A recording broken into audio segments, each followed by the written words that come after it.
For 3 years after uni, I was doing everything right, but still going absolutely nowhere. Between the ages of 21 and 24, I was going to the gym regularly. I was trying all the productivity tactics, from Pomodoros to time blocking, the lot, and I was ticking off my to-do lists. But here's what no one tells you. I was just drifting. Like, I never felt like I was making real progress towards something and what I actually wanted. And you know that feeling, right? You get to the end of the day, you're absolutely knackered, you did loads of stuff, but when someone actually asks you, hey, what did you manage to get done today? Silence. What goal did you actually move closer to? And what did you build? I look back and think, mate, what have I even done with my time? And that feeling, it just ate at me. It's not because I was lazy, yeah? I was trying, I was doing the work. But the problem was I was obsessed with managing my time. And what I really should have been figuring out instead was, how do I manage my energy and where my attention was going? And that's when I started to figure it out bit by bit. So in this video, I'm going to break down why traditional time management advice is just leaving you feeling stuck. The strategies that I use now to start making actual progress. How to finally feel like you're moving forward instead of just treading water. And this is what I wish someone told me at 20 years old. But before we get into it, let me know down in the comments below what you think time management is all about. Okay, so let's talk about why everything you've been told about time management is actually making things a bit worse. Let me put it like this. You can't manage time. The whole concept of time management is flawed. It's impossible to manage it. Time just goes. It's our most valuable resource. You can't get it back, pause it, speed it up. It's not the Matrix. Why obsess over managing something that you can never control? Linked to that is the to-do list trap, which is where you complete tasks and it feels like you're making progress. But then, as I mentioned before, you're not really working towards anything meaningful in your life. So to-do lists, they are good at making you feel productive. And don't get me wrong, there are times where you do need to-do lists. But are you moving towards anything? Tick off 10 things and you feel great for 5 minutes. But then you realize nothing on that list got you closer to your goals. Here's a quick example. You reply to emails, organize your desk, you book a dentist appointment. None of these actually move you towards a business or career change. None of these move you forwards, I'm assuming, towards your big goals in life. Now, I get it. That's life admin. There are things that you do need to do, but don't make that the core of your day. It's just busy work disguised as productivity. But then there's another traditional productivity tip that is keeping you trapped, and that is time blocking. Time blocking can work in giving you a general structure of your life. But for me, doing hour to hour rigid time blocking is too suffocating for real life events to come in. It sounds good in theory and it makes you feel productive, but it doesn't account for life actually happening to you. Maybe your car breaks down. Maybe you've got work happening at your house. It doesn't account for that. And one interruption, one random thing coming in your day, and that whole system falls apart and it just makes you feel like a failure. And I tried this again and again whilst I was studying at university for my A-levels, and even in my personal life, I've tried to time block on my calendar, but it's just not working for me. And it just makes you feel a bit more worthless and a bit like you're not actually doing anything meaningful in your life. And I would beat myself up instead of adapting. Why can't I stick to the plan? Well, the plan is the problem. There are several other pieces of generic advice that fail. For example, wake up early. Now, waking up early is good if that's when you feel you're most productive and if you can manage your sleep the night before. But otherwise, it just ignores your natural energy and it is a bit of a catchphrase. Batching similar tasks, eliminate breaks and just hustle and grind until you get the work done. Maybe if you've got the limitless pill, that would work, but we don't. If you don't take good restful breaks in between your work, then you're just going to burn out very quickly and you're going to get no good work done. There are several apps that people recommend to download. The reality is you're going to check it once, you're going to set it up, and you're going to forget it, and you're not actually going to stick to it. But all of this fails because traditional time management advice treats you like a machine, not a human. and it creates guilt, not progress. So if all of that doesn't work, the question is, what does? This is where things get really interesting. So here's the shift. You go away from trying to manage time and you start looking at your energy and your attention. That's what you can control. And there's a podcast I listen to called Asian Efficiency. They came up with this T framework: time, energy, attention.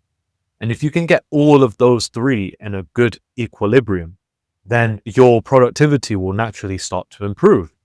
And if you neglect one of those things, then the other pieces of the puzzle start to fade. And the first strategy is create your big goals and work backwards from them. What do I mean by this? That big goal, write it down so it's visualized and away from your head. Also break it down into weekly goals. You can go monthly, you can go quarterly goals if you want, but weekly goals is fine as well. And then break that down into daily action. And those daily actions are things that you can slot in to your to-do list. And that will actually help you move towards a goal that is meaningful for you. For example, if your big goal is to lose 7 kg, right? A weekly habit could be getting 70 minutes of exercise. A daily goal could be getting 10 minutes of exercise, whether that's a walk or a quick HIIT workout. Doing that each day, working towards that weekly goal, will actually move you towards your goals. And the traditional way doesn't work because you set goals and you hope. There's no connection between that end state and what you can do today. And as humans, we want that short-term gratification, what's here right now. But we want to build our delayed gratification engine. And by completing those tasks that we need to do today and over the next few days and then week, and start to build that delayed gratification and make it seem natural. And this is good for people who feel a little bit lost and directionless, and they feel busy, but they're not progressing, and they've got big ambitions, but they've got no roadmap, no idea of how they're going to achieve it. But if you prefer a clearer flow and you're just exploring things, maybe this is not for you. But the next bit might be, and that is flexible time blocking. So I talked about how time blocking is a bit of a trap earlier, but what you should do is block in chunks, not hours. For example, you can keep it vague to start with. The morning is for deep work. The afternoon is for admin. Maybe you have a couple of hours for the gym, and then maybe an hour for winding down and going to sleep. And this works better than hour by hour because it allows for life to happen. It creates less stress and it's less rigid. So look at the calendars that you actually check. So this could be like your Google Calendar or Outlook or Apple. Apple may be easier to start with if you've got an iPhone or you've got a MacBook, and you can use reminders on your phone to help you out as well. Try and give yourself 2 to 3 hour chunks max. The only exception for this is if you've got a 9-to-5 job like I have, maybe in your calendar you literally put 9 to 5. And then give yourself some buffer zones, 30 minutes, 60 minutes. But sometimes when you're actually working, you want to give yourself about 10 minutes buffer between meetings if you've got back-to-back meetings. That's actually helped me in the past. And this is good for people who like to see things on a page. They need structure and flexibility. But this is not for people who thrive on chaos and hate calendars. I'm not the biggest fan of calendars, but I'm trying to commit to working with one. But if you don't time block during your productivity sweet spot, then it's worthless. You want to schedule your most important work during your window of highest energy. For a lot of people like me, it's that early morning phase, talking from 8 a.m. to 11 a.m. Now, if you're working a job, it's harder to do that because you often get a lot of meetings that come into your calendar and you don't have control over what time they come in. But if you can do this, or if you've got a quiet day, schedule your most important work at the top of the day.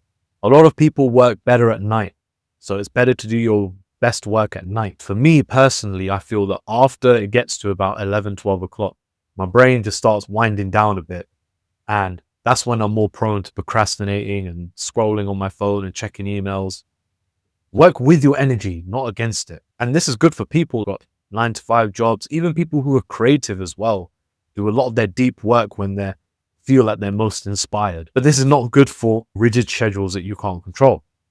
But then on top of that, if you want to take this a step further, work as a chance to get into rhythm and treat it like a game.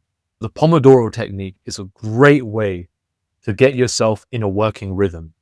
It's simple: 25 minutes work, 5 minutes break. Repeat. And after 3 or 4 rounds, give yourself a longer break. The brain can handle 25 minutes of anything in a task. It creates a rhythm and it gamifies your work a bit more. And it's good for people like me who have probably an ADHD working style. I was skeptical at first about this, but then I realized that it actually helps. It helps you level up, and it's actually motivating to see how many tasks you've done in a 25-minute window, or how many of those 25-minute windows you've done. And it just creates that rhythm for you. Now, if you like to get in a flow state and work for longer periods, then by all means, bump that timer up. But if you're just trying to get more productive and really work with more focus, start with 25 minutes. And what you'll actually find is that the first few minutes are really tough as you're trying to transition into the task. But as you get 10 minutes, 15 minutes into it, you just start getting into that flow state. It's easier that way. And it's low commitment, but it builds momentum. And there are plenty of free online timers that do this for you. And it does feel like a game, and it helps you prevent that burnout, because you're not working yourself to the bone. And the final main strategy is to do with what you're probably watching this video on right now, and that's your phone. Now, your phone is arguably the biggest killer of your productivity, but you don't have to lay it on the table and start smashing it into pieces. Just simply put do not disturb on, and an extra tip, put your phone in another room, especially if you're working from home. It really helps to remove that distraction entirely. Now, you can go on your settings, especially if you're on iPhone, and put down settings for people who can call you during Do Not Disturb. It's not that it's blocked to everyone, but the phone is designed to steal our attention. How many times do you find yourself wanting to start a task, but then you check your messages, you check your Instagram, and before long you spent 5 minutes on it, and you just feel that more sluggish? You can't willpower your way through this. And again, it sounds so basic, but even if I was to throw my phone on my bed whilst I'm working, if I just take a glance across, it's there. I can still look at it, and that temptation to pick it up just surges. Whereas if you put it in another room, it's a lot less likely to happen. That temptation goes down quite a bit. It's all about stacking the odds in your favor, and it gives you instant focus and better quality productivity. But it is uncomfortable at first, and you do feel that when you start putting your phone in another room. I sometimes feel this as well. It's like, oh, what if someone's messaged me? What if I'm missing out on this? But then there are some jobs that require you to be on your phone at all times, like especially sales jobs. So that's something to bear in mind as well. These strategies are brilliant, but there's something even more important that I've had to figure out, and that is knowing that you're actually moving forward. You can do all those strategies but still feel stuck, because most people don't know the difference between being busy and making progress. What does busy look like? Ticking boxes, responding to everything, this always on mindset. But you're nowhere, you're exhausted, with nothing to show for it. What does progress feel like? Moving towards a destination and a goal that you've chosen, that you've dedicated yourself towards. Building something tangible and feeling tired, yes, but a little bit more fulfilled at the end of the day. When I came out of uni and started working full time, I just became so busy. There was gym, there was my job, trying to progress in my career, trying productivity hacks. But what was I working towards? I never really understood that. I was just doing stuff, and being busy, it keeps you trapped, but progress sets you free, and your 20s are far too valuable to waste being busy. So what I've started to do is weekly check-ins. Check how much progress you're actually making. Write it down on an app or in a journal. Maybe every Sunday or every Friday, just give yourself 10 minutes and write down 3 questions. What went well this week? What didn't go so well this week? And what do I need to improve on next week? And a bonus question, what got me closer to my goals? So if you just spend even 10 minutes doing this, it is a game changer, I promise you. And it measures your outcomes. It doesn't measure how many tasks you've done. And it always gives you a chance to refine your workflow for the next week. But a common mistake is skipping it and also being too hard on yourself. If you haven't had a productive week, that's fine. You're not a robot. You're not going to have perfectly productive weeks all throughout your life. You're going to have ebbs and flows. A friend told me that you're going to have seasons where you feel that you're more productive and seasons where you need to give your body a rest and it's telling you to do so. So listen to those patterns as well, because that feeling you're chasing is the difference between that fake productivity where you feel exhausted but empty, and real progress where you feel tired but fulfilled. And once you feel that difference, you can't go back. It gives you that dopamine rush. It gives you that good feeling. And it gives you a foundation to build on from there. And some signs of the fact that you are actually making real progress is that you're excited to work, you've got more purpose and less anxiety, and let those small wins compound. So stop trying to manage time. You cannot do it. Instead, look at how you can monitor your energy and your attention and keep that in an equilibrium as best as you can. And that's the shift that changed everything for me. But if you want more productivity tips, then I made another video. Watch that right here. Peace out.